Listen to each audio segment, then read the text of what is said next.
নমস্কাৰ বন্ধু বান্ধৱীসকল, শুভ সন্ধিয়া।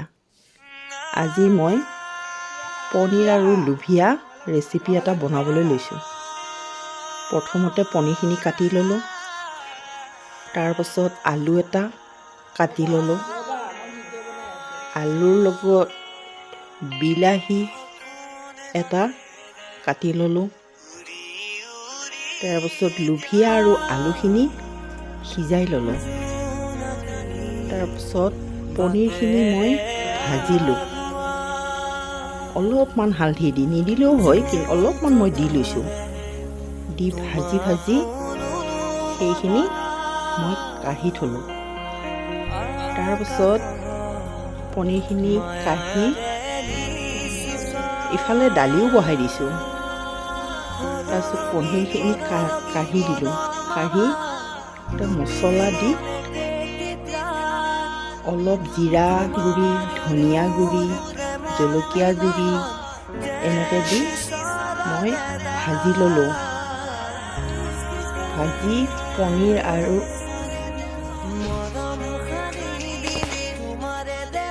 কেৰাহী এখন পাতি দি অলপমান তেল দি তাতে পাঁচফোৰণ কেইটামান দি লোভিয়া আৰু বিলাহীখিনি আলু সৈতে ভাজিলোঁ।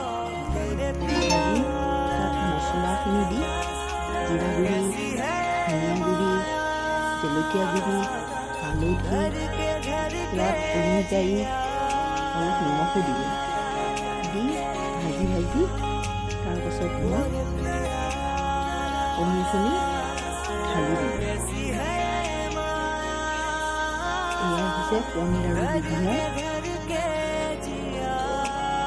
সৰু নিমখ অকণমান দি অলপমান ভাজিলোঁ।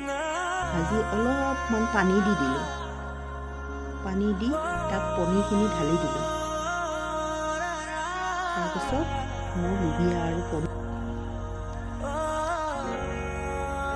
অলপমান উতলিবলৈ দিলোঁ। উতলিব দিয়াৰ পাছত পনীৰখিনি ঢালি দিলোঁ। ঢালি আৰু অকণমান উতলিবলৈ দিলোঁ। পনীৰ আৰু লোভিয়া মোৰ হৈ গ'ল ৰেডি। আৰু দুপৰীয়াৰ সাজ এনেকৈ চলি গ'ল।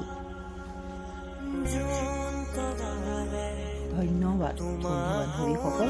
ভুল হ'লে